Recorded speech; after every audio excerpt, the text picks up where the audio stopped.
comenzamos a ver fenómenos muy relativistas, pero muy importantes, ¿no? Tanto en astronomía como en astrofísica, ¿de acuerdo? Y también muy importantes de cara a entender el universo y lo que supuso la revolución de la teoría de relatividad, ¿de acuerdo? Vamos a ver un tema primero de órbitas relativistas, también fenómenos de lentes gravitatorias y ondas gravitacionales, ¿de acuerdo? Las órbitas relativistas, lo importante es saber que en primera aproximación, cuando no hay grandes masas, la mecánica de Newton o las ecuaciones de Kepler son muy buenas aproximaciones y de hecho se utiliza muchísimo en aeroespacial, ¿no? Siempre que no haya objetos tremendamente masivos o no estén muy cerca de esos objetos, son una magnífica aproximación. Estos diagramas, para entenderlos, son diagramas de energía en el eje vertical y radiales en el eje horizontal. A partir de esa última ecuación que os he comentado de las soluciones, dado un objeto esférico de gran masa y suponiendo una partícula pequeña en el sentido de masa m, de tal modo que lo que esa partícula m no distorsiona, digamos, el espacio-tiempo significativamente, sino la aproximación es que es el objeto masivo el que la provoca. Podemos suponer el escenario más sencillo, el Sol, por ejemplo, el Sol, y después, pues esto puede ser una pequeña nave espacial o un satélite. Cometa. O un cometa. Aunque los cometas tienen una componente relativista significativa cuando pasan cerca del Sol.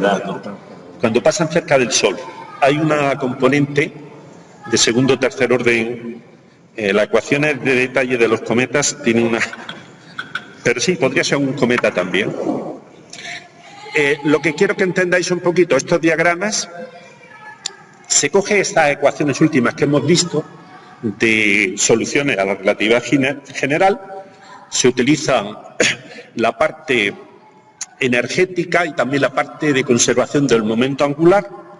La parte energética porque se hace un balance de lo que es la energía cinética de ese objeto, lo que es el potencial gravitatorio, y se llega a esta ecuación. No nos vamos, porque si nos metiéramos a desarrollar todas las matemáticas, os he puesto una referencia que es un libro muy bueno, se llama Modern General Relativity, de Widry, del 2019, y se llega a esta ecuación que veis aquí abajo, un poquito complicada, donde está m es la masa del objeto masivo, ¿de acuerdo? Y L es el momento angular de la partícula, que queremos ver qué trayectoria sigue en el entorno de ese objeto masivo, ¿de acuerdo? Si veis, lo interesante es que lo que se llama VF, potencial radial efectivo, tiene tres sumandos, ¿no?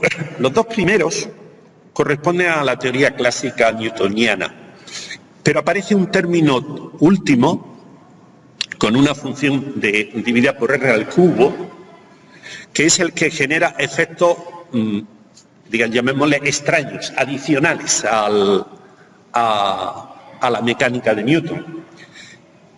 Y entonces aquí, sobre estas ecuaciones y sobre estos parámetros, se puede ver qué órbitas posibles puede tener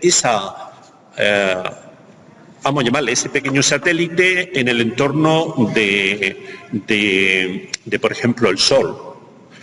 Hasta tal punto de que esto sería también incluso aplicable al planeta, por ejemplo, Mercurio, ¿no? Son posibles ciertas órbitas, por ejemplo, circulares, habiendo unas órbitas estables y otras que son inestables, por ejemplo. Esta otra situación corresponde a lo que sería la órbita elíptica clásica de Kepler, ¿no? Por ejemplo. Pero en relatividad se demuestra que ese tipo de órbitas no pueden ser elipses perfectas, sino que hacen una precesión del perihelio. Es una elipse que va rotando alrededor del... Lo que le pasa a Mercurio. Lo que le pasa a Mercurio, exactamente. Y entonces, estas trayectorias resulta que son súper comunes en el universo y en las estrellas binarias, en un montón de escenarios. Más que las órbitas ideales elípticas, que sí que ocurre más bien en planetas como del sistema solar distante, porque la variación es muy, muy pequeña, imperceptible. Tan solo en nuestro sistema solar se aprecia en el planeta Mercurio. El impacto, digamos, de esta tercera componente relativista es que esa órbita elíptica hacen precesión del perihelio alrededor del objeto masivo. También son posibles, puede figurar órbitas, lo que se llama de scattering, vamos, de que el objeto si va con mucha mayor energía. Veis aquí, conforme lo que vamos haciendo es que la energía cinética de ese satélite, de ese objeto, va subiendo, ¿no?, en el nivel. Si tiene mayor energía, pues también puede hacer una órbita de acercarse y alejarse. Esto sería parecido a una órbita de un cometa. Y también cabe la opción, que podría ser también una órbita de un cometa, de que se precipite acaba en una órbita en espiral, muriendo sobre el mismo objeto, sobre el objeto masivo. Que esto también es un fenómeno que se da, por ejemplo, en agujeros negros, en fusión de agujeros negros, ¿vale? En ese penúltimo caso, asimilado a un cometa, como está pintado, no volvería al punto de partida, sino que seguiría en otro sitio. No, en este último caso, ¿el de arriba? No, Aquí. Aquí, desde el punto de vista energético, digamos, se aproxima y se retira. Y desde el punto de vista espacial de órbita, pues hace una trayectoria de aproximación y alejamiento. Pero que se va a otro sitio diferente. Sí. Todas estas órbitas, por conservación del momento angular, se producen en un plano. ¿Vale? La hipótesis de trabajo de que no hace falta representarlas en 3 dimensiones, porque considerando el momento angular, digamos, de esa partícula pequeña o de ese satélite, toda la fenomenología se produce en un plano.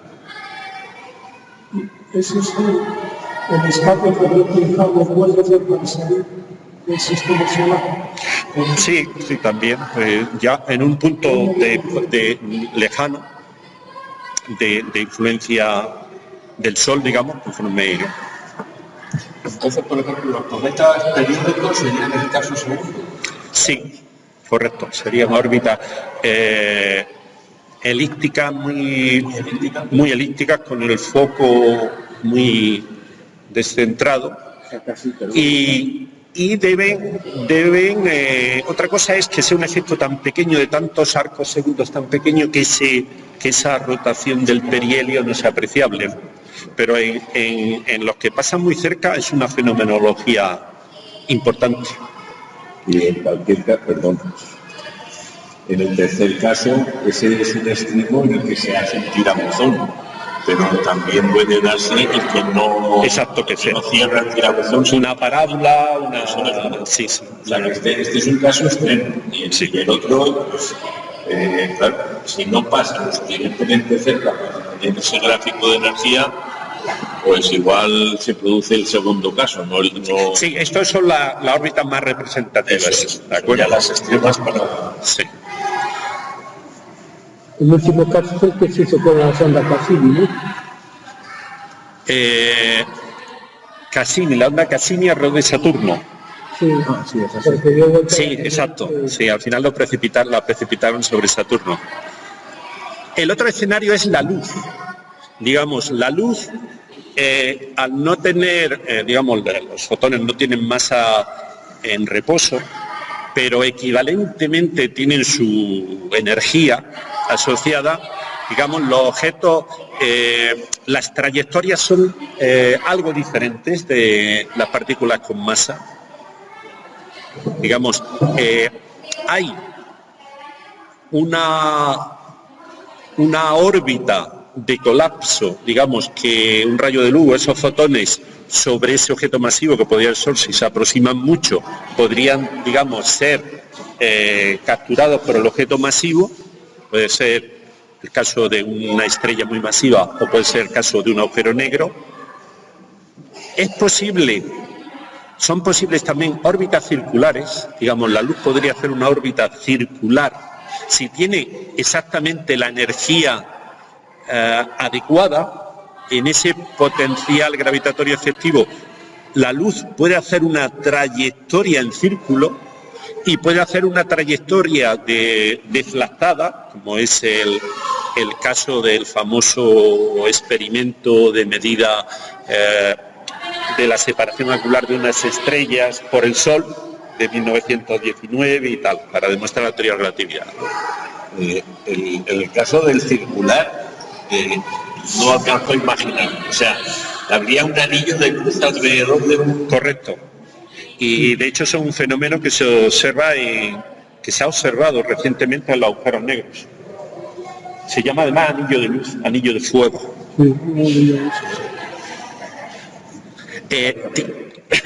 Tiene que ser un objeto masivo, bastante masivo, ¿vale? Para producir este tipo para que haya una curvatura tan fuerte que consigue que la trayectoria curva de la luz consigue que sea circular o que dé varias vueltas. Y el estar ahí dando vueltas no pierde energía o no gana energía hasta que se vuelve a escapar. No, es un tema de trayectoria. Y no choque con algo, claro. Y las ecuaciones indican que sería infinito ese viaje.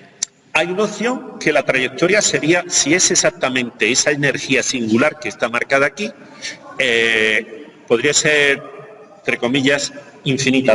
Infinito el tiempo que estáis dando cuenta. Estaría infinito. Que será, que no será infinito porque el agujero negro, entonces daría sus condiciones y ya. Claro. Vamos a ver después unos ejemplos con qué ocurre con estas trayectorias en el escenario de un agujero negro. La ecuación, el potencial es más sencillo, ¿veis? El potencial efectivo. Y aquí está la ecuación exactamente aplicada, se resuelve y se aplica al Sol y se ve que para un rayo de luz que rozase la superficie del Sol con la masa del Sol, se puede calcular y se ve que ese ángulo que se deflacta la trayectoria es 1.75 arcosegundos. Esto está medido experimentalmente. Fue uno de los éxitos que en aquella época la teoría de Einstein de relatividad general predecía y las medidas corroboraron con la precisión que había en aquellos momentos ese delta. Parece que hubo trampa, ¿no? Pero se ha medido posteriormente y se utiliza en los fenómenos de lente gravitacional a niveles de universo y de galaxia y de cúmulos galácticos, con una precisión... en los eclipses solares. Sí, o sea, si veis una de las ponencias que hubo, una de las charlas que hubo en el CEA 2024, había un grupo amateur que trató de medir justo esas separaciones angulares en el eclipse, porque en el eclipse tienes la ventaja de que la luna te tapa el sol y puedes hacer medidas de estrellas que si no son prácticamente imposibles. Sí, había ahí, no lo pudieron concluir, pero bueno, habían hecho un intento, ¿no? Lo bonito de las órbitas relativistas no son tan perfectas como... Bueno, esto si el Kepler levantara la cabeza, pues se desgarraba las vestiduras, ¿no? Porque no son tan bonitas como elipses perfectas, sino que tienen trayectorias mucho más complejas. Esto, por ejemplo, este es el caso de Mercurio, es muy poquito, son 43 arcos segundos cada 100 años. Pero ahora las estrellas que están alrededor del agujero negro de nuestra galaxia se han medido durante durante 26 años de observación, ¿no? Hay que tener ahí las medidas, y se ha observado que la trayectoria es de este tipo. Al final como una margarita, ¿no? Ese efecto de... Más bonitas todavía, ¿no? Más bonitas, más... Si Ptolomeo levantara la cabeza o San Agustín, mira que el universo no sigue... Sigue habiendo una geometría, pero también muy bonita. Hay mucha belleza, ¿no? El otro efecto es que también las hélices se pueden convertir en espirales, ¿no? Si hay mucha radiación de ondas gravitacionales, el objeto va perdiendo energía y se va acercando cada vez más a la estrella más masiva. Y esto se ha medido en púlsares binarios, ¿no? En estrellas binarias.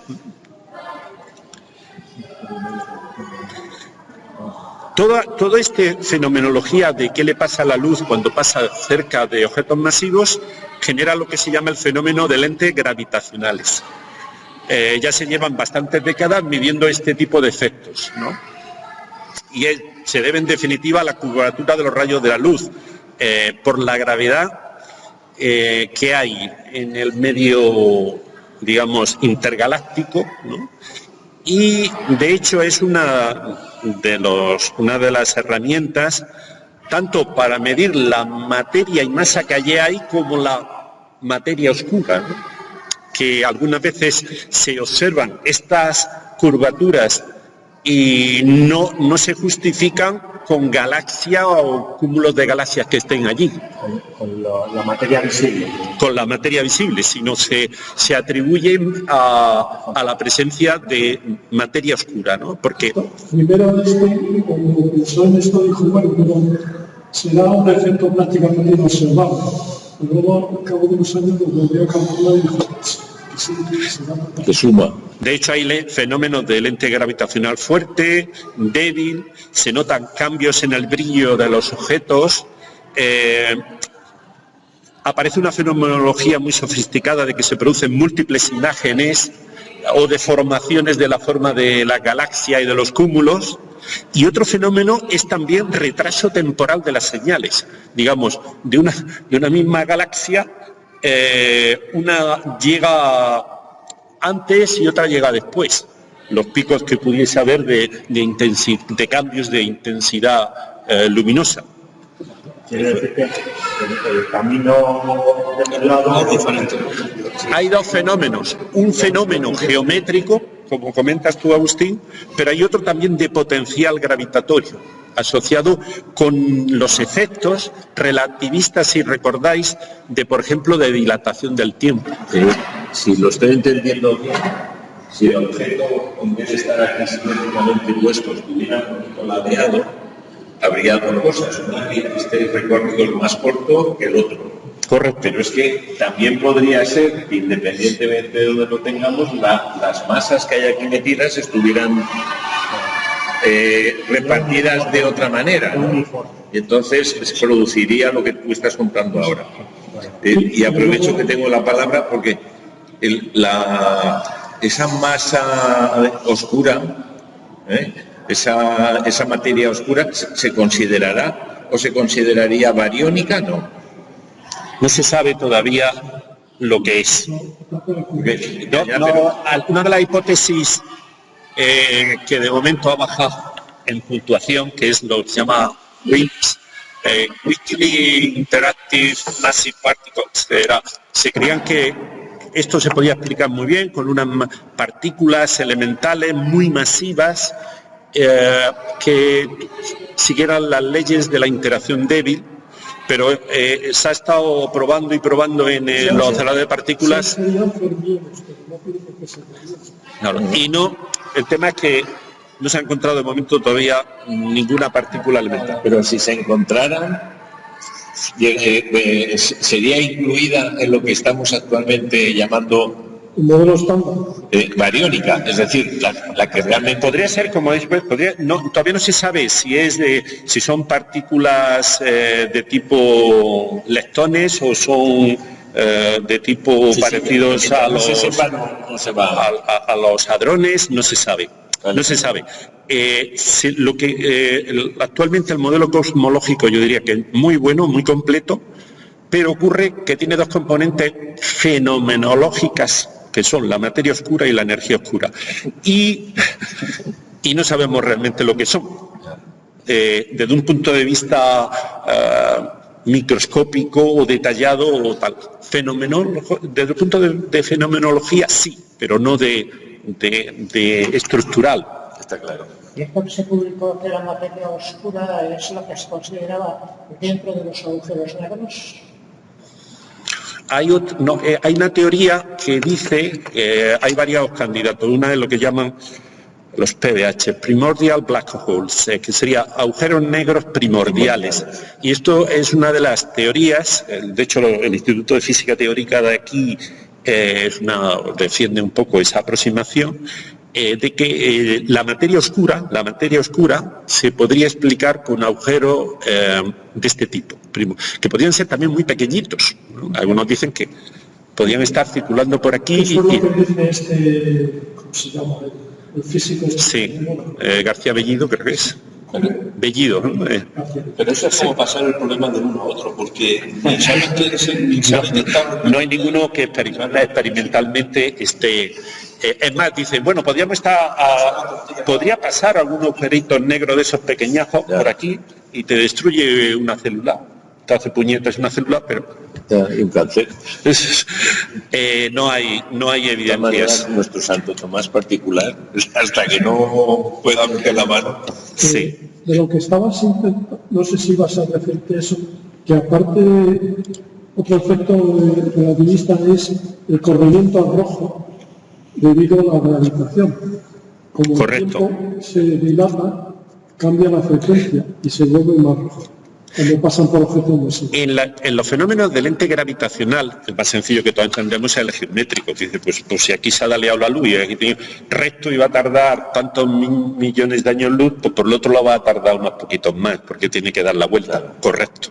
Hay un retraso debido a la trayectoria, que es más larga. Pero hay un retraso también debido a los efectos puros relativistas de dilatación del tiempo. Exacto, como el tiempo se dilata, la frecuencia más baja. Claro. Entonces, son espectaculares los efectos de... Supongo que eso lo tendrán que calcularlo, cuando miden el efecto de Hubble de las lejanas galaxias, tendrán que tener en cuenta también la dilatación de todas las galaxias a través de las cuales llega esa luz.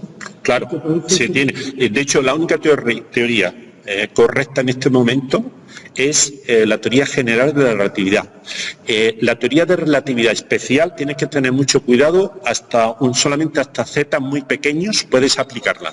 A partir de zetas altos, sabéis que ahora se han descubierto algunas galaxias casi con Z14, ¿no? en corrimiento al rojo, de estas galaxias primordiales muy antiguas, muy remotas.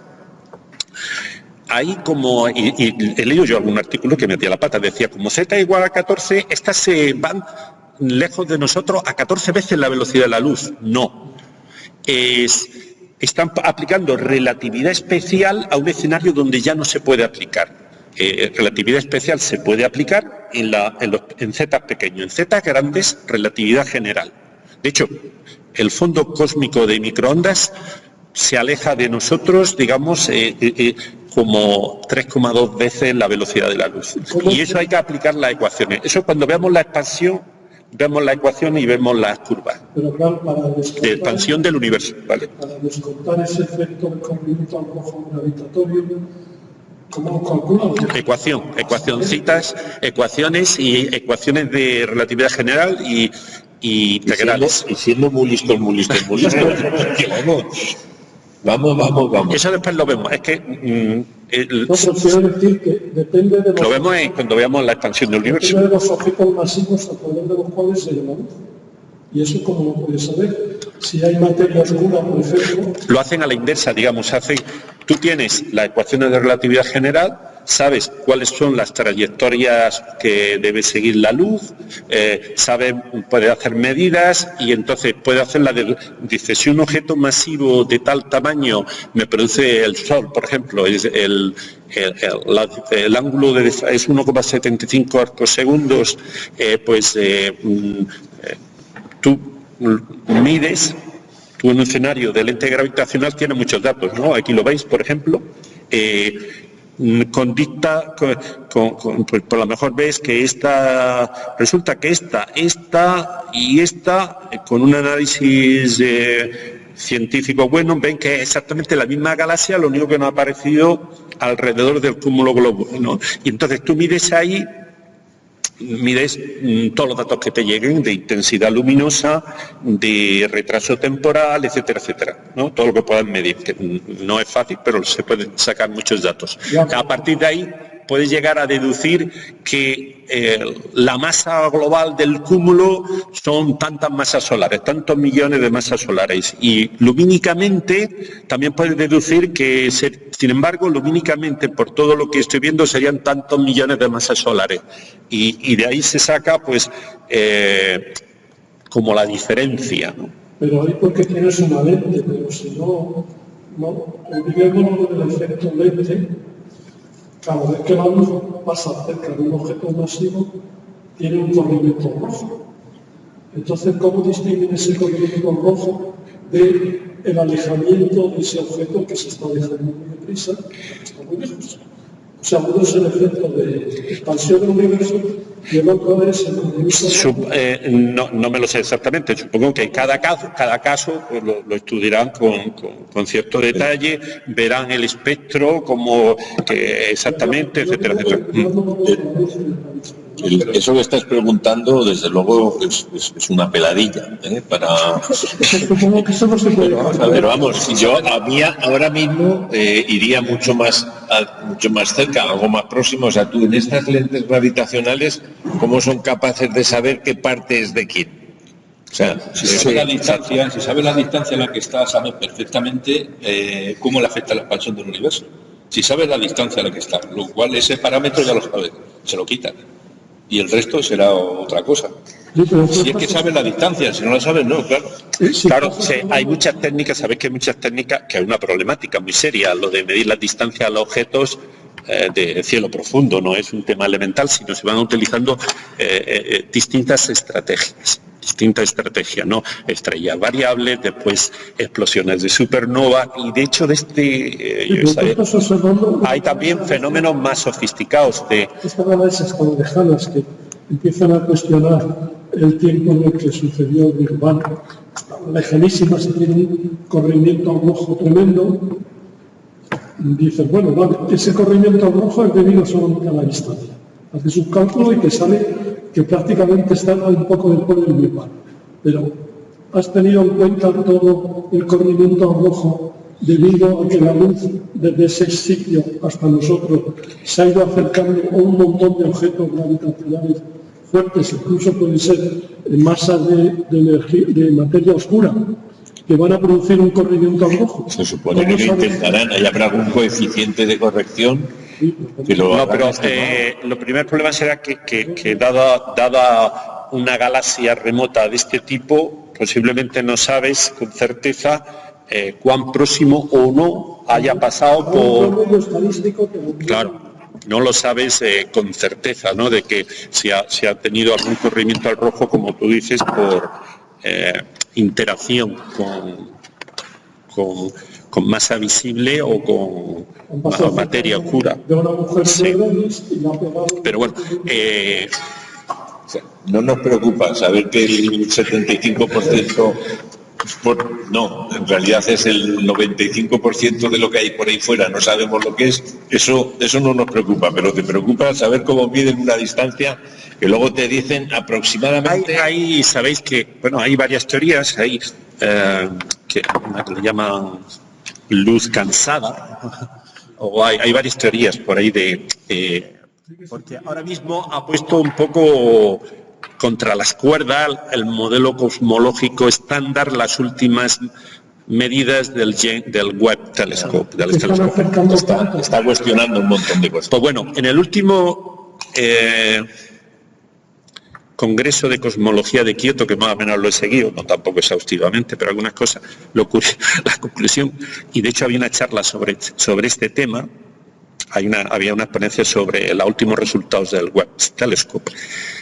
La comunidad en general, más que decir hay que machacar y quitarse del medio el modelo cosmológico porque esto de galaxias tan tempranitas y tan pronto no cuadra. No es esa la decisión que han tomado o el criterio en general de todos los astrofísicos, sino que hay que ver cómo modificamos las teorías de evolución galáctica de tal forma que encaje el que haya galaxias primigenias tan temprano. Esa es de momento Así como hacer trampa, ¿no? es la decisión que hay ahora. Como lo que llevaban haciendo las pirámides. Pero es la postura actual. Si os parece, otro día podemos hacer tertulia y sacar, porque es que si no avanzamos. Esto de Explícanos las fotos, por favor. Sí, ¿veis? Lentes gravitacionales hay unos efectos muy especiales, muy bonitos.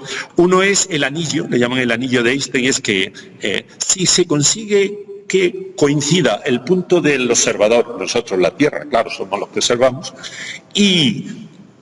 o un telescopio espacial alrededor de la Tierra, ¿no? Y que hay una simetría esférica del objeto que hace de lente gravitacional respecto de la galaxia o el objeto que está generando esa luz, se forma el anillo. Podría ser hasta casi una circunferencia. ¿Vale? Cuando hay otro tipo de simetría, de configuración, se genera, no sé si lo veis aquí pequeñito, lo que se llama la cruz de Einstein. Y es que se producen 4 imágenes del objeto. ¿Lo veis aquí en pequeñito? Sí. ¿Vale? Y el punto central sería el objeto que lo genera. Sí. También se forman, es muy común esto que veis aquí, distorsiones, cuando la masa que hace el fenómeno de lente gravitacional, pues es como un poco más amorfa, aunque tenga como puede ser un gran cúmulo galáctico, pues se forman estas deformaciones que no llega a formar un anillo, sino trocitos de ese anillo, ¿no? Pero es que hay un mogollón de lentes. Claro, porque corresponden a distintas galaxias. Después, astrofísicamente se utilizan distintas técnicas para identificar que este trocito y este es la misma galaxia y que este son otra galaxia, ¿no? Entonces hay... Lo que digo es que además aquí parece que se ven otras. Sí, hay varias. Toda la que hay de fondo, distorsión por el efecto lente, y las ha hecho Cisco, ¿no? pero lo bueno que tiene el efecto lente gravitacional es que hay un fenómeno también de amplificación de la señal lumínica que si no de otro modo no nos llegaría. ¿Vale?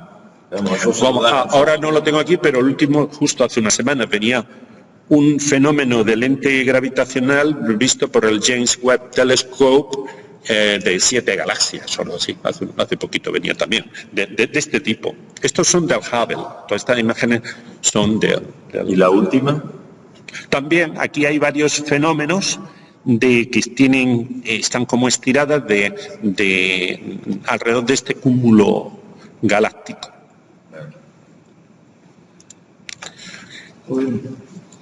Lente... Lo que se me ocurre es una gilipollez, o a lo mejor no está. No sé. Uno mira la superficie del mar y ves 1 millón de soles reflejados. A ver si nos está pasando algo con estos millones y millones de galaxias que vemos. De que fueran repetición de... eso dependería de la geometría y topología que tuviera el universo globalmente hablando. De hecho, hay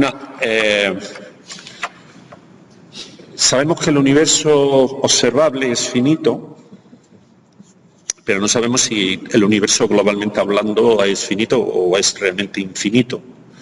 Y después, ahora mismo las teorías cosmológicas mejores que tenemos, que el modelo cosmológico estándar, hay una medida y dice que el universo, hablando globalmente, es plano, o muy plano, casi con una precisión de 10 elevado a menos 5. Pero si el universo, en vez de ser, digamos, 4 dimensiones o espacialmente hablando 3 dimensiones infinitas, tuviese una topología, en vez de abierta, cerrada, como pudiera ser un toroide, por ejemplo, nosotros podríamos estar en una zona del universo y de la misma galaxia nos podrían llegar imágenes por 2 sitios. Y serían diferentes porque, por un lado, a lo mejor está más cerca y por otro lado está más lejos, millones de años luz, y la veríamos en distintos estados de su evolución y a lo mejor no seríamos capaces de decir que es la misma. Entonces, ese tipo de efectos potencialmente son viables. Lo que ocurre es que la teoría estándar actual, digamos, hay muchas evidencias y medidas que defienden que el universo es plano, bastante plano, ¿vale? Y que ese tipo de fenómenos de curvatura o de múltiples reflexiones, digamos, algo así, o refracciones que nos llegaran de objetos, no explicaría el que hubiera muchas galaxias de fondo, ¿no? O esa fenomenología que conforme vamos mirando cada vez vemos como muchas galaxias, ¿no? Pero se llama bien forma tipo pisa, ¿no? Plano pero redondo con cierta toroide, una especie de toroide. Digamos, hay actual que dice toroide, ¿no? No, plano. No, digamos plano, si lo miramos para no complicar, para que lo percibamos, veamos el espacio, ¿no? El espacio de 3 dimensiones, pues sería como casi lo percibimos por aquí, bastante plano, y esas 3 dimensiones al infinito. Lo que ocurre es que nosotros estamos, como además hay un fenómeno de expansión que se ve acumulativo, pues por el fenómeno de que la luz tiene una velocidad finita, al final lo que ocurre es que realmente tenemos como una esfera alrededor nuestro que limita nuestro universo gigantesca, nuestro universo observable. Pero eso es un temilla que si acaso lo hablamos una cosa un poquillo complicada, lo de las posibles topologías o las curvaturas, y que eso lo vamos a ver cuando veamos en cosmología los modelos de expansión del universo. Ahí ¿vale? Entonces, otro objeto que produce unos efectos de lente gravitacional, entre comillas, muy alucinantes, son los agujeros negros. Los agujeros negros, si veis, hay 2 escenarios. Un modelo sencillo, un agujero negro estático, ¿no? Que es una esfera, está quietecito. Esto no es realista porque prácticamente se cree que es que en el universo todo orbita y todo rota prácticamente, ¿no? Más despacito, más rápido, pero pues ¿qué es lo que ocurre con un agujero negro estático? Pues que deforma la luz y hace una lente gravitacional brutal, de tal forma que si miras directamente al objeto, el agujero, lo ves negro, lo verías negro, pero lo que hay a espaldas de él lo ves también de forma deformada. ¿Recordáis lo del anillo de Einstein? Pues aquí haría igual, ¿vale? Si además rota, que es como se cree que todos los agujeros negros reales deben estar rotan, se producen unos fenómenos un poquito más complejos. Y si además tienen alrededor, están devorando alguna estrella o algunas estrellas o medio intergaláctico, pues tienen como una especie de anillo de materia que están devorando y eso produce otros efectos, ¿vale? Como es esta foto es de Interestelar, de la película Interestelar. Pero esa, Ismael, lo que se ve tanto es otro anillo como el que se ve perpendicular. Ahora lo vemos cómo se genera, ¿vale? Hay un libro que es de King Thorne, que es premio Nobel, que explica cómo él ayudó científicamente a construir la película Interestelar. Y un agujero negro rotante, que se llaman de tipo Kerr, produce unos efectos de lente gravitacional un poco asimétricos. ¿Por qué? Pues porque en una dirección rota. Entonces, si fuera estático, tendríamos una simetría esférica, pero como rota, se producen varios anillos de luz. Aquí está, es muy didáctico, lo he sacado del libro, si veis, esto es el agujero negro, se ve un poco achatado en la dirección que viene hacia nosotros, digamos, hay una parte que se aleja y otra que se acerca.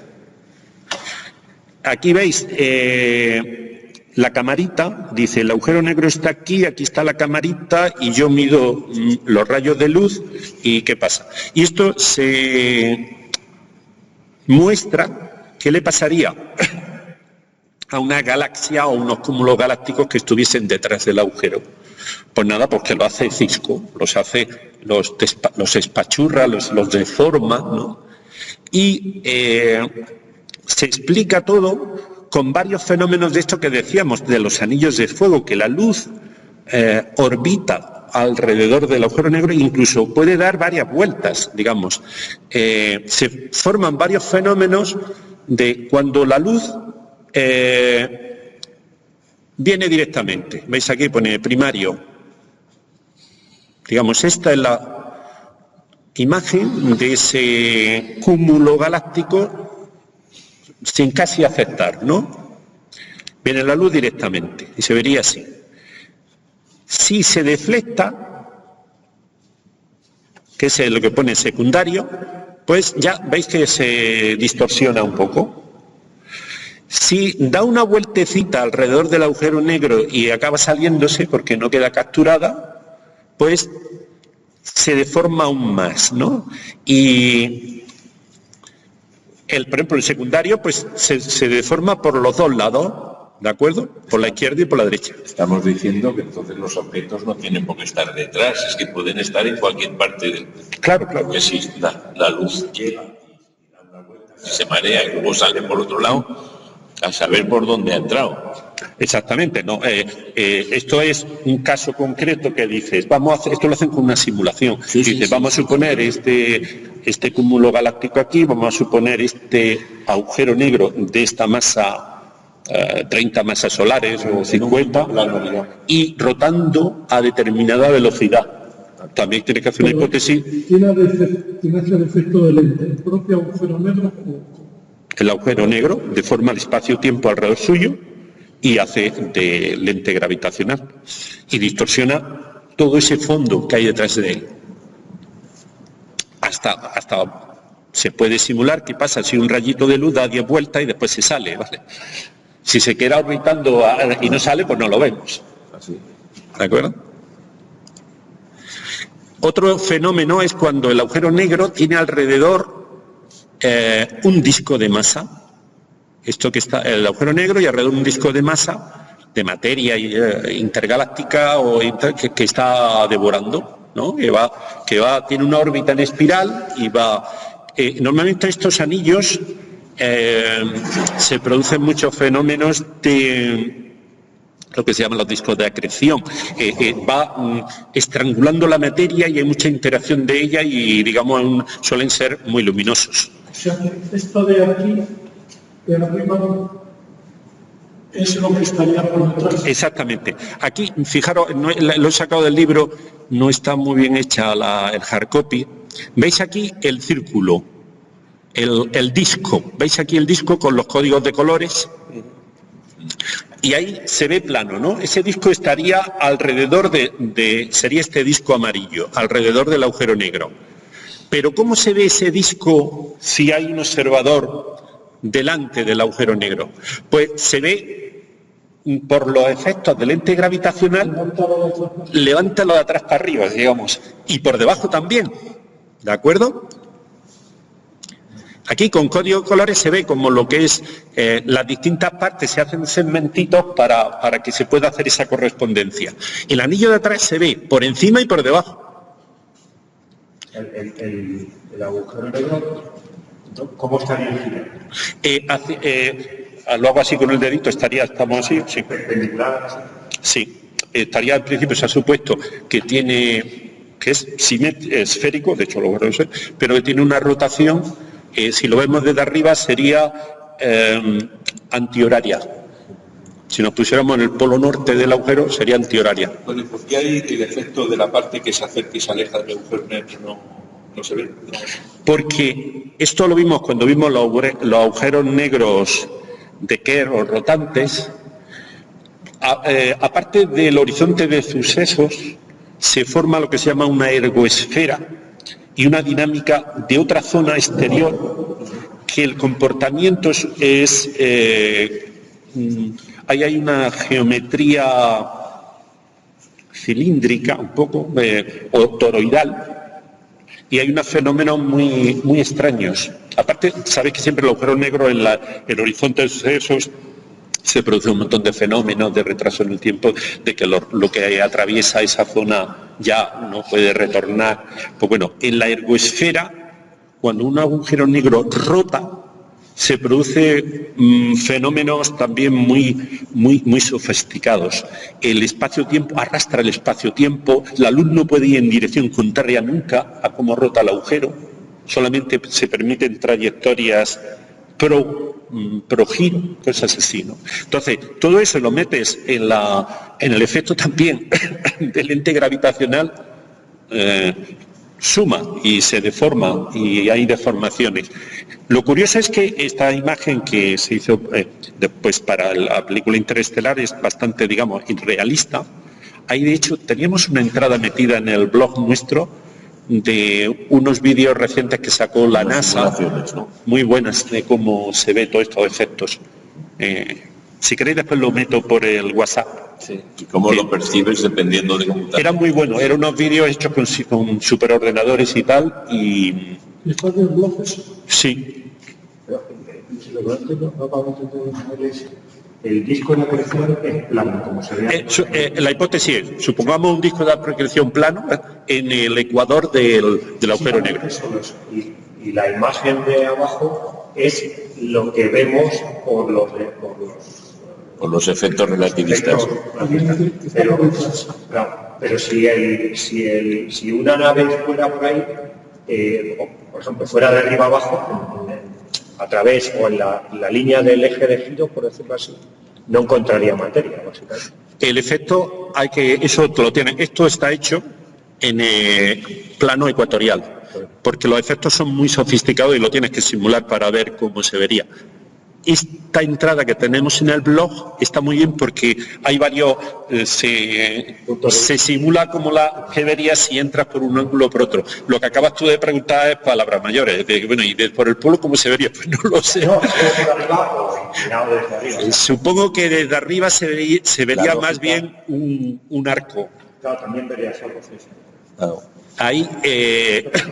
Más que ver, lo que me refiero es que no, por decirlo así, no chocarías con nada si no te vas acercando. Correcto, sí, iría directamente al agujero negro. Como ves, hay una forma Sí. que ya cambiando la visión que tienes, pero físicamente... Yo me figuro que sería como una especie de arco magnificado, pero... Lo que creo que tenemos que entender es que esto es un efecto visual, no es una realidad. Es una lente. Eso es. Lo que pasa es que en vez de... no está hecha con vidrio. No Es como las lentes gravitacionales hemos estado viendo, está hecha con que las curvatura galaxias del no espacio-tiempo. están destrozadas, no están troceadas, están donde tienen que estar. Bien, pasamos a onda, lo que es el otro fenómeno muy importante, que es ondas gravitacionales, ¿no? Que es otro fenómeno relativista. Antes de que te metas en ello, ¿cómo vamos de tiempo y cómo vas tú de presentación? Vamos bien. Pero como para verla entera. Sí. Hasta la 1:30 tendríamos, ¿no? Tenemos. Sí, vale. Que todo es un hito, bueno, es un hecho histórico, pues las primeras medidas fueron en 2015, ¿no? pero hay que entender un poco qué son las ondas gravitacionales. Cuando se cogen las ecuaciones de relatividad general, esto pasa igual, así por analogía, en las ecuaciones de electromagnetismo de Maxwell, y haces varios desarrollos y las trabajas y ves que podría pasar con una perturbación. En el caso de relatividad general, de energética y de curvatura, ¿qué pasaría con una curvatura dinámica del espacio-tiempo? Lo mismo haces en electromagnetismo, con una perturbación del campo eléctrico o el campo magnético. Se puede hacer un desarrollo y deducir una ecuación que representa esas fluctuaciones y variaciones. Y se llega a esta ecuación, que es una ecuación que se llama ecuación de ondas. Y lo mismo que en electromagnetismo se llega pues, a una ecuación de ondas. Precisamente en electromagnetismo, con las ecuaciones de Maxwell, se llega a una ecuación de ondas y se ve que la perturbación se transmite a la velocidad de la luz, y que la velocidad de la luz está relacionada con dos parámetros, un parámetro eléctrico y otro magnético, son la epsilon y mu, ¿no? Magnética y hay una relación, ¿no? Y las ecuaciones de Maxwell increíblemente son compatibles con la relatividad especial, ¿vale? Entonces, en relatividad general se llega a una ecuación de ondas que es de la misma tipología, es una ecuación tensorial, ¿de acuerdo? Relaciona estas variaciones digamos, en los tensores de curvatura con la presencia de masa-energía, ¿no? Y esto es lo que Einstein de sus ecuaciones salía, pero él decía, no sé si esto me he pasado yo con la teoría y si esto se va a ver alguna vez o se va a apreciar.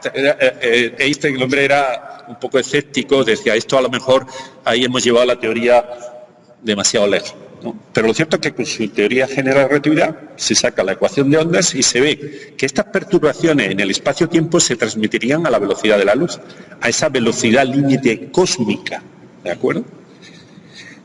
Ya estamos en un momento que desde el año 2015 se han medido y se ha comprobado experimentalmente.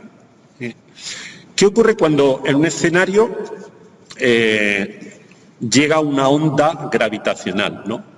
Esto es una abstracción, lo que veis aquí, pues suponiendo que hay dos partículas, se llaman dos cuerpos libres, que podrían ser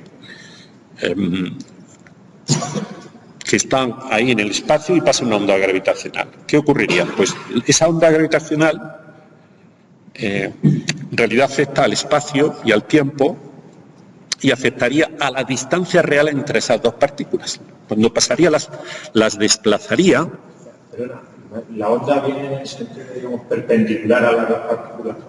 Ahora vemos caso. Ahora esto es un caso así genérico, digamos. ¿Qué pasa si llega la onda gravitacional? Pues que cambia la distancia entre esas dos partículas. Las partículas, sin embargo, están en su sistema de referencia y no notan. Cada una individualmente no nota que haya pasado. No va a tener ni siquiera, porque se va a mover su sistema de referencia con ella. Solamente midiendo la interdistancia entre las dos se podría detectar que ha pasado una onda gravitacional.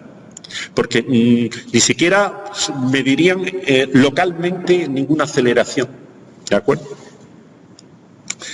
¿Qué ocurre si lo que tenemos es un átomo o una molécula y pasa una onda gravitacional? Las fuerzas gravitatorias son tan débiles comparadas con las fuerzas, por ejemplo, electromagnéticas o eléctricas, que no le afecta, digamos, a un átomo, ¿no? Tú tienes el núcleo y tienes la corteza electrónica, ¿no? Esa distorsión no desestabiliza el átomo ni la molécula, porque las fuerzas electromagnéticas son mucho más fuertes y entonces corrigen, como en tiempo real, digamos, esa perturbación espacial. Digamos, no, de alguna forma los átomos, las moléculas están como en un equilibrio dinámico a nivel cuántico y tal, pero el paso de una onda gravitatoria no les afecta a su estructura, porque automáticamente y en tiempo real, digamos, las fuerzas electromagnéticas corrigen esas distorsiones espaciales y la estructura sigue siendo la misma. Exactamente, son las fuerzas electromagnéticas y son los núcleos, no quiero contaros, los núcleos atómicos aún más, las fuerzas nucleares fuertes. O sea, que se tiene que notar entre átomos. Y tiene que ser un poco abstracto, porque antes he dicho cuerpos libres, en realidad casi no hay nada, dos cuerpos libres, a ver cuál es donde, búscame siempre algún tipo de interacción. Si es un sólido rígido, lo mismo, las fuerzas intermoleculares son mucho más fuertes y corrigen esas distorsiones. ¿Vale? Ahora, lo comento porque los detectores de ondas gravitacionales fueron motivo de un premio Nobel y con razón, porque... Este tipo de... Pasa al anterior, por favor. Modificaciones afectarían a las nubes de materia cósmica como para que se aproximaran. Prácticamente no. Ahí he puesto también el ejemplo que no comentó, el sistema solar. Se moverían todas a la vez. El sistema solar lo mismo. Cambian las distancias, pero rápidamente se corrigen a su punto de equilibrio. O sea, que solo se puede notar por interferencia de la luz. Se recorre el camino. Ahí está la estrategia y con láseres muy sofisticados. Sí. Cuando las ondas, esto se demuestra desarrollando esas ecuaciones de ondas que os he dicho antes, que vienen de la relatividad general, la ecuación de ondas de relatividad general relativista, pues hace unos desarrollos y de las soluciones de esa ecuación se ve que las ondas gravitatorias, puede haber dos tipos de polarización, ¿de acuerdo? Una que es digamos, que serían distorsiones horizontales y verticales, y otra que serían distorsiones en forma de X, ¿no? El caso más sencillo de ver... Los detectores LIGO, ¿cuáles detectarán las dos? Ambas pueden detectar, sí, pueden detectar, ahora lo vemos un poquito. Suponiendo un conjunto de masas libres, que esto es una abstracción, porque busca aquí en el planeta Tierra dos masas libres, bueno, es muy difícil, ¿no? Hay interacciones de todo tipo, fuerzas moleculares, o fuerzas atómicas, o electromagnéticas, o fuerzas atractivas gravitatorias, es muy difícil, no hay. Pero bueno, suponiendo que en teoría pudiéramos poner aquí un circulito de masas libres, ¿qué pasaría cuando pasa una onda gravitacional perpendicular en su trayectoria a ese círculo? Lo que veis aquí, pues que hay un momento T1 que se deforma de forma vertical, y al ratito, cuando viene la otra parte de la onda, lo hace en horizontal. Es como una especie de... Ahí está, flum, ¿no? Así, flum, ¿no? Como los campos eléctricos y magnéticos. Sí. La polarización de las ondas gravitacionales es un poco diferente de la electromagnética, porque también permite unos modos que son como lo que se llama oblicuos, ¿no?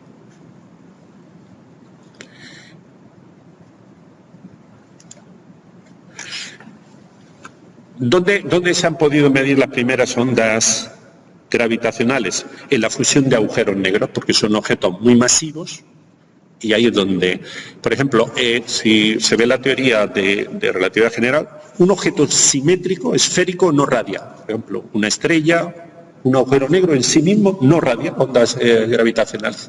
Esto casi viene, bueno, hasta eso del propio Newton, o sea, esto le da la razón a Newton. Si recordé se ve en el bachiller que cualquier configuración esférica de la masa, sea una esfera maciza, sea un una esfera hueca pero con toda su masa en su casco. Al final, el campo gravitatorio externo que genera es el equivalente a poner toda la masa en el centro, independientemente de la geometría. Digamos, la geometría esférica tiene como un poco de magia. No es magia, es pura geometría, y los objetos esféricos no emiten ondas gravitacionales.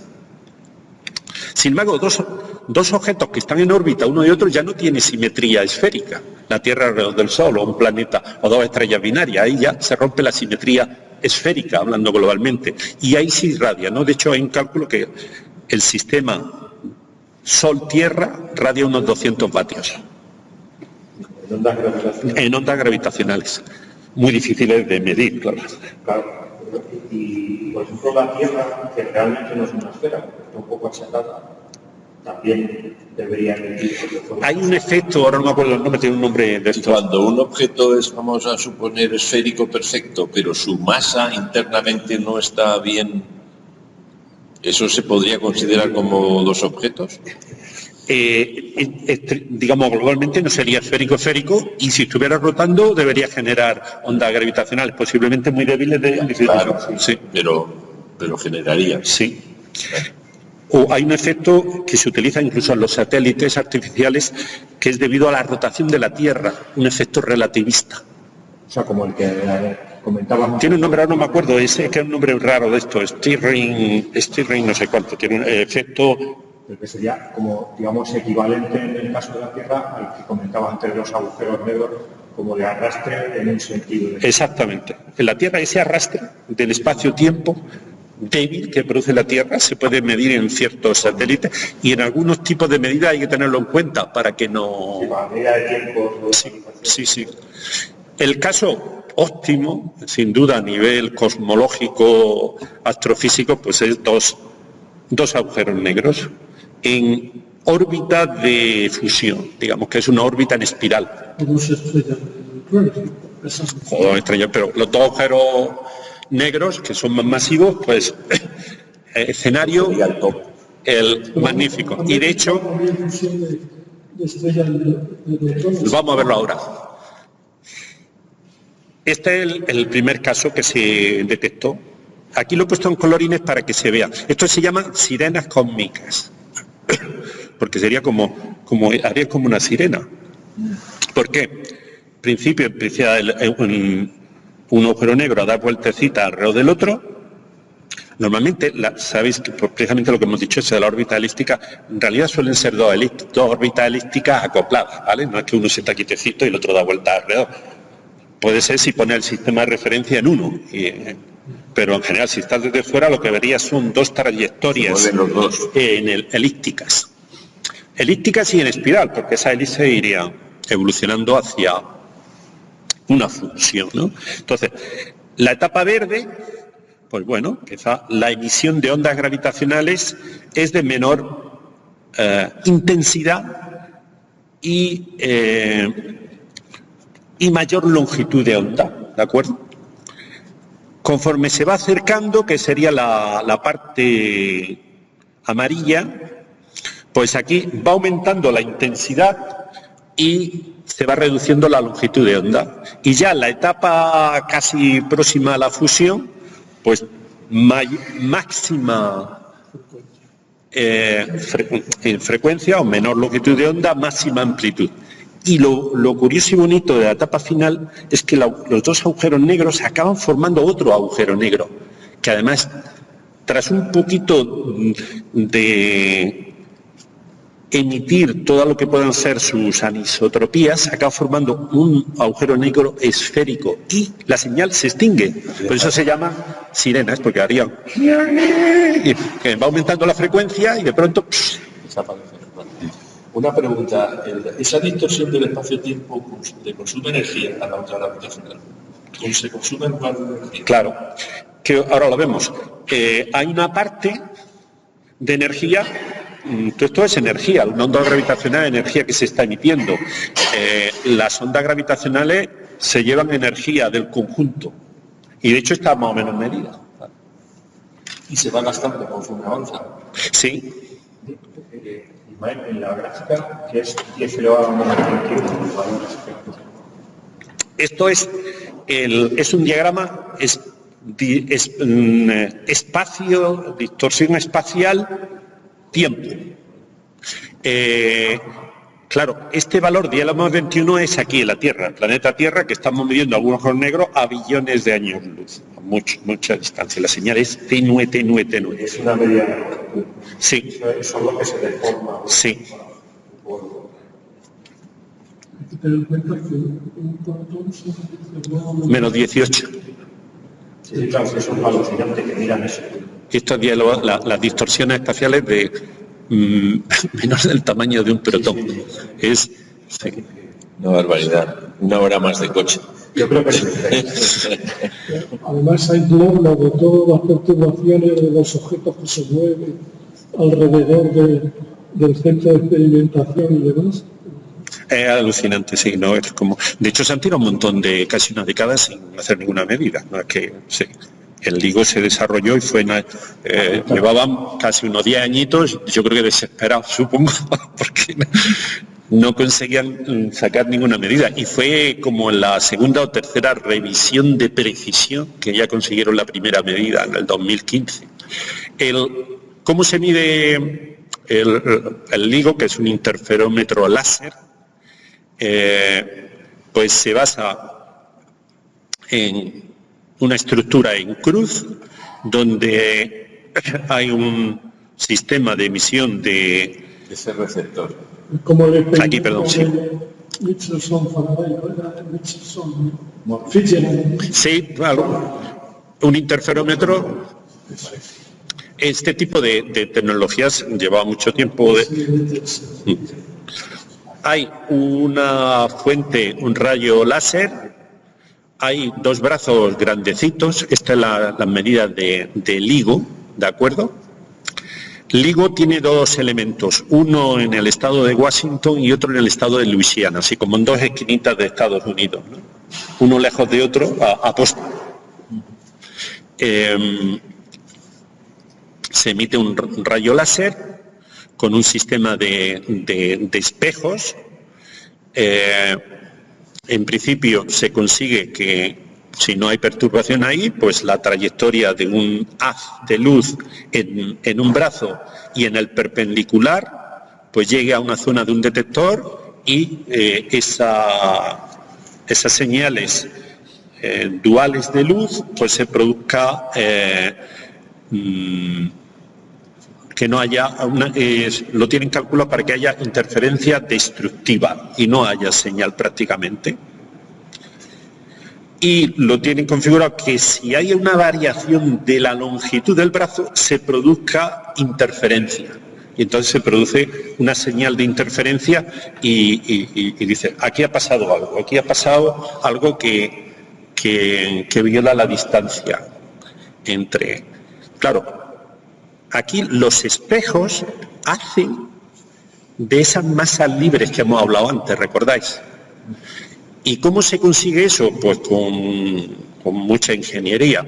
Al final se consigue que esos espejos estén completamente aislados de vibraciones, estén suspendidos de una forma muy especial, de tal forma que el paso de una onda gravitacional distorsiona en el momento de paso las longitudes del trayecto que tiene que recorrer la luz en un brazo y en otro.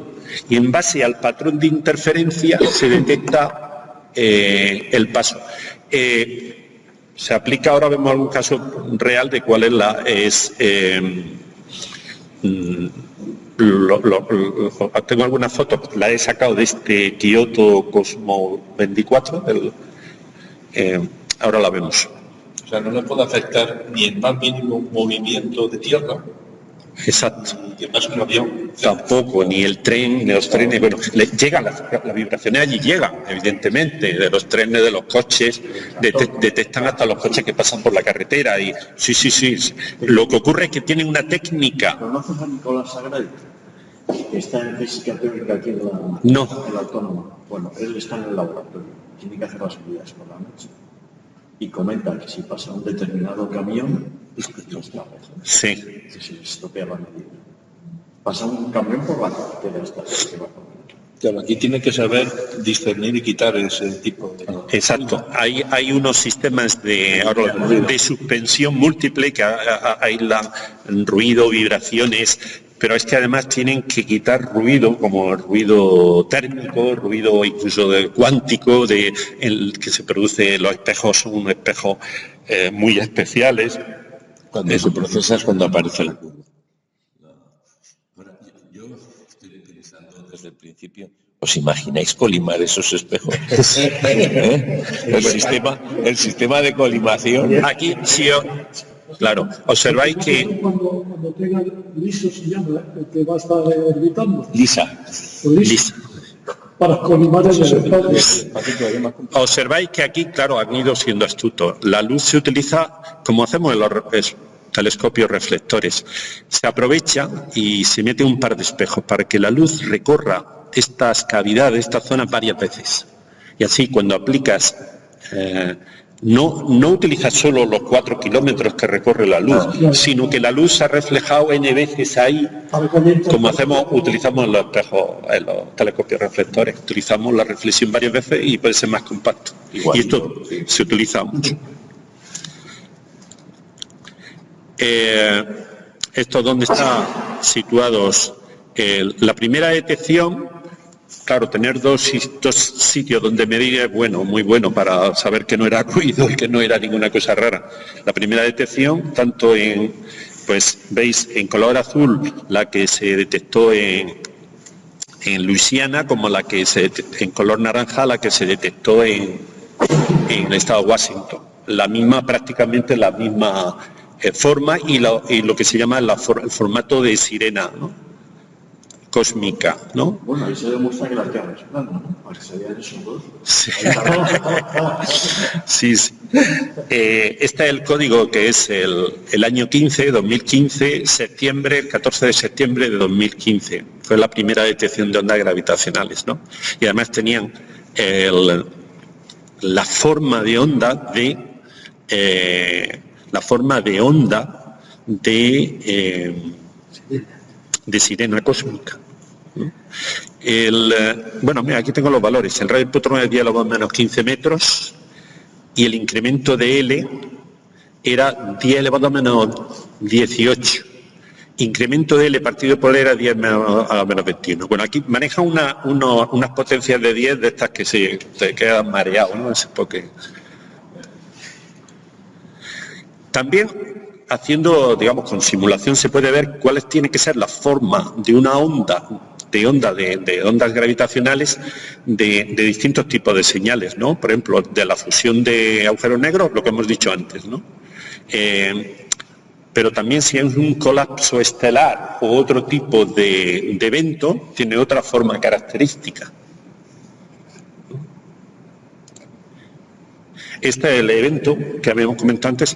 Según los cálculos y simulaciones, era un agujero negro de 29 masas solares con un agujero negro de 36 masas solares. Se fusionaron, produjeron uno de 62 masas solares y 3 masas solares se radiaron como ondas gravitacionales. O sea, un montón de energía. Claro. Esto es algunos diagramas y después ya Perdón. Las ondas ahí en ese caso salen solamente en el plano de... en todo... No, como la simetría no es esférica, sale prácticamente en todas direcciones. Porque hay otro tema. Y claro, los agujeros negros no van a estar los dos así rotando en la misma dirección uno y otro. Más sofisticado, claro, siempre puede que incluso pudiera uno entrar así de cabeza con el otro, ¿no? O podrían tener un ángulo... Entonces, hay radiación, claro. Después estamos nosotros como observadores, que sí que estamos en un punto. Digamos, nosotros vamos a medir solo, no tenemos otra posibilidad de medir la onda pues aquí, en el planeta Tierra, ¿no? Estos son distintos casos, casuística, que se ha ido ya viendo, veis aquí la tipología de las señales de distintas fusiones de agujeros negros, dos grandecitos que produce uno más grandullón, otros dos más pequeñitos que produce uno intermedio, ¿de acuerdo? Y cada uno tiene su sus formas de onda, ¿no? Este es un diagrama algo más completo, más reciente. Se han detectado también fusiones de estrellas de neutrones, digamos, no solo de agujeros negros, sino también se han detectado estrellas de neutrones que se fusionan y producen en principio un agujero negro, ¿no?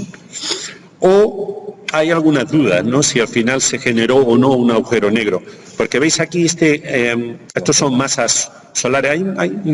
La teoría deja muy claro cuál es el umbral de masa que puede tener una enana blanca, deja bastante claro cuál es el umbral de masa que puede tener una estrella de neutrones, aunque hay algunas dudas, y de hecho hay aquí una zona que hay alguna duda, si tendrían que ser ya agujeros negros, podrían ser estrellas de neutrones, ¿no?, es lo que se llama MASCA. Y estos son todos conjuntos. Actualmente, este es más reciente, hay tres aceleradores ya casi funcionando, el de Estados Unidos, el europeo, el que es Virgo en Pisa en Italia y Kagra en Japón. Actualmente se detectan casi eventos candidatos cada 2 o 3 días. En el eje de las X, ¿qué habría? Este es un diagrama, lo importante, el eje vertical son las masas solares y lo han pintado así simétrico por curiosidad estética solo. Lo importante es las fusiones, lo que producen.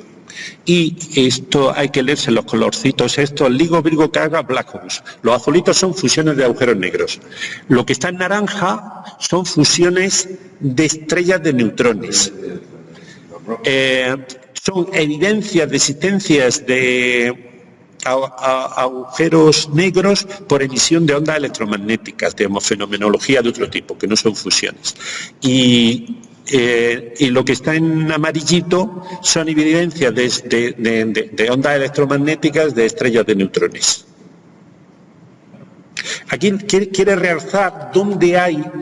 Esto intenta resolver ese tema del MASCA. Nos dice, bueno, tenemos cierta evidencia de que hasta aquí, veis que hay unas que están pintadas azulita y naranja, porque no se sabe muy bien si ahí salió un agujero negro o una estrella neutrina. Exacto, aquí hay una duda, ¿vale?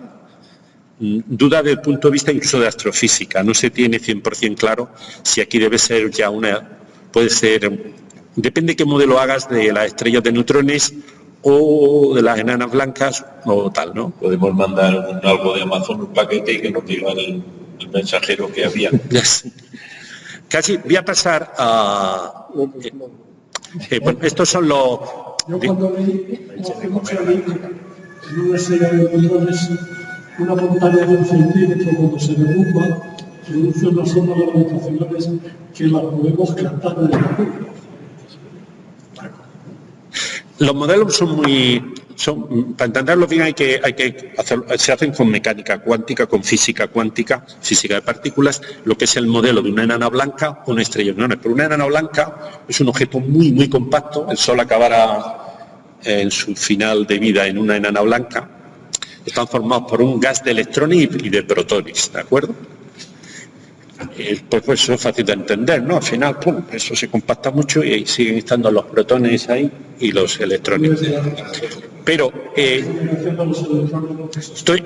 modelo se permite siempre que el objeto no tenga más de 1,3 veces la masa del Sol. Si la cosa es una estrella más masiva, más grande, pudiera ser Arturo o otra estrella, pues a lo mejor acabaría en una estrella de neutrones y entonces ahí ya es más compleja la cosa.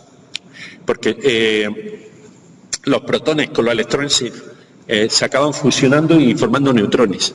Y formalmente la estrella de neutrones es un gas denso de neutrones que tiene mucha gravedad, claro, y es superfluido. Tiene un estado de la materia que se llama superfluidez, ¿no? Y después se forma un gas de protones y electrones que es superconductor. La superconductividad sí la habréis oído más, ¿no? Y entonces, claro, son objetos muy dinámicos y activos, ¿de acuerdo? Y ha habido detecciones de estrellas de neutrones, ¿no? Hay una que ahora la vemos, Esto han sido algunos eventos que se han medido a las ondas gravitacionales y las ondas electromagnéticas que se han producido en el evento de fusión. Y se han estado mirando durante varios días la evolución del objeto. Y con también rayos gamma, por ejemplo, emisión de rayos gamma. Esto es del año 2017, el 17 de agosto. Y aquí han sido los experimentos. Primero hubo un poco de discusión porque parecía que eran más rápidas las ondas gravitacionales que la luz, pero después se hicieron asientos de todas las medidas, de todos los errores, y se vio que se estaban transmitiendo a la misma velocidad, porque los eventos no ocurren todos a la vez. Digamos, es un evento, claro, lo mismo de que en los primeros días a lo mejor se producen los eventos gravitacionales y sin embargo después la luz se produce en la última etapa, ¿vale?